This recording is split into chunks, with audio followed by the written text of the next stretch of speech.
A graça e a paz do Senhor Jesus Cristo, tudo bem com vocês? Hoje eu quero apresentar para vocês a lição do navio.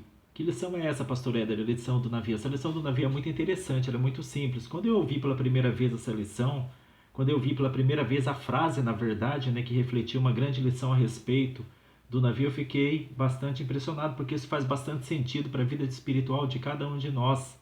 Você já se perguntou antes de eu explicar a grande lição do navio, por que você se sente tão impotente para se levantar diante dos desafios da vida, diante das dificuldades da vida, diante de tantas coisas que acontecem na sua vida que faz com que você se sinta quase como que esmagado pelo excesso de problemas?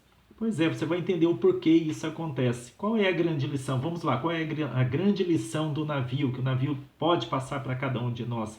A frase é o seguinte: o que afunda o navio não é grande quantidade de águas ao seu redor, mas a quantidade de águas dentro do navio. Entendeu? O que faz o navio afundar, então, não é a quantidade enorme de águas do oceano que estão ali circundando o navio, que estão ao redor do navio, que se perde no horizonte. Você olhando o navio em um oceano, no meio do oceano, ele é bem pequenininho. Se você tivesse uma visão panorâmica, aérea daquele navio, eles seriam como que um barquinho bem pequenininho, como uma polegada no meio do oceano, de tão vasto, de tão grande, de tão profundo é o oceano.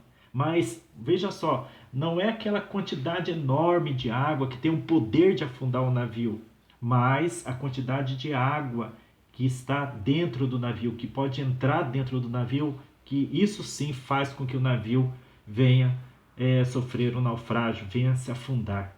Então, o que isso quer dizer? Qual é a lição que isso nos passa? Não é a quantidade de problemas que te rodeiam que verdadeiramente causa o efeito destruidor na sua vida, que faz com que você venha se afundar na melancolia, na depressão, no pessimismo, no negativismo, não acreditando mais que você pode se levantar daquela situação. Não é a quantidade de problemas ao seu redor que você tem enfrentado na sua vida que faz com que você venha pensar em desistir de tudo, que é a causa de tudo aquilo que te angustia, de todas as aflições na sua vida. Qual que é a causa então, pastor Edro? Se o problema não são os problemas de fora, os problemas são os problemas de dentro, meu irmão e minha irmã. É aquilo que nós permitirmos afetar o nosso coração. Problemas todos nós temos, problemas nós sempre vamos enfrentá-los. Há problemas de várias naturezas que nós vamos encontrar ao longo do caminho, mas o importante é nós sabermos nos proteger da influência desses problemas dentro de nós, não permitindo que eles venham tomar conta, dominar o nosso coração, a nossa alma, porque se eles dominarem os nossos pensamentos e os nossos sentimentos, nós estaremos perdidos.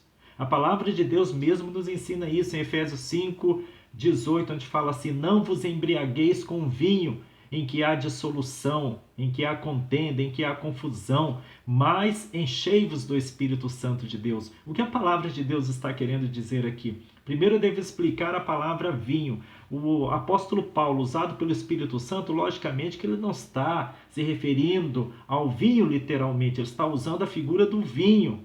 É uma ilustração que ele está fazendo. E o vinho aqui como sinônimo do mundo, do mundanismo, como sinônimo de tudo aquilo também que nos embriaga. Os problemas têm o poder de nos embriagar.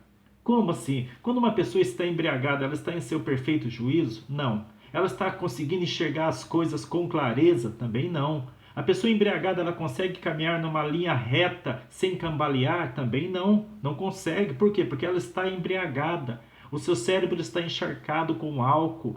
Toda a pessoa está encharcada com álcool. Ela está sob influência do álcool que está tirando o seu equilíbrio, está tirando a sua visão, está roubando o seu discernimento. A pessoa comete até mesmo atos imorais quando está embriagado. Eu conheci um rapaz que no meio de uma festa, ele abaixou as calças e, acreditando que estava dentro do banheiro, ele urinou no meio da sala, no meio de todo mundo, ali na frente de todo mundo. Ele nunca mais voltou para o meio daquela família ali, de tanta vergonha, e ele era amigo daquela família. Eu estava lá naquela festa.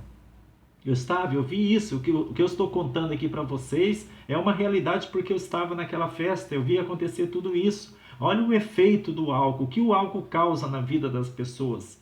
Mas veja só, o Espírito Santo está falando aqui, o Deus está falando para você não se embriagar, não se permita ser embriagado. Não somente com vinho, logicamente, mas os problemas têm um poder de nos embriagar também. Os problemas têm um poder e é isso que o diabo quer na sua vida. Que você venha assimilar de uma forma tão grande o negativismo, ideias pessimistas com relação aos problemas da vida, com relação às dificuldades, aos desafios da vida, de modo que aquilo ali venha se acumular cada vez mais dentro de você, dentro do seu coração, somente venha ficar perturbada, de modo que seus sentimentos venham ficar perturbados, de modo que você venha até mesmo se adoecer no campo físico. Não permita que isso venha acontecer com a tua vida.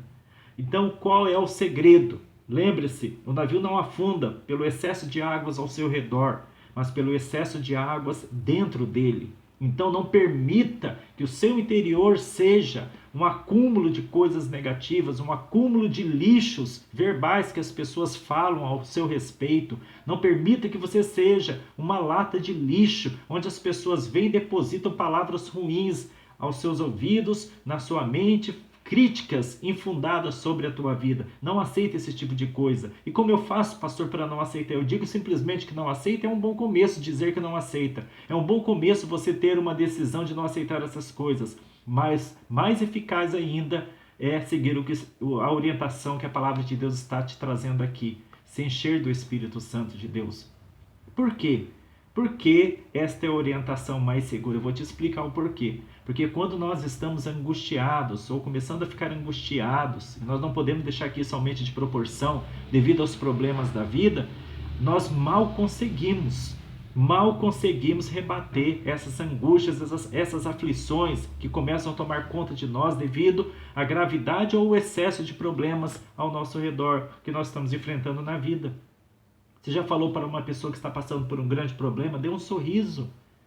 Vai melhorar. O outro dia vai ser diferente. Ela não consegue. Ela não consegue. É nesse sentido que eu estou falando que a palavra de Deus tem uma orientação muito mais segura do que simplesmente rebatermos a carga pesada de negativismo que nós permitirmos adentrar o nosso coração devido àquilo que nós estamos enfrentando do lado de fora. Como? Nos enchendo do Espírito Santo de Deus. Porque quando nós nos enchemos do Espírito Santo de Deus, quando você verdadeiramente se enche do Espírito Santo de Deus, ele tem um poder, o poder de pacificar tuas emoções. O Espírito Santo tem um poder de trazer refrigério para a tua alma. Ele tem esse poder. Eu não posso explicar isso porque somente aquele que experimenta o Espírito Santo sabe do que eu estou falando.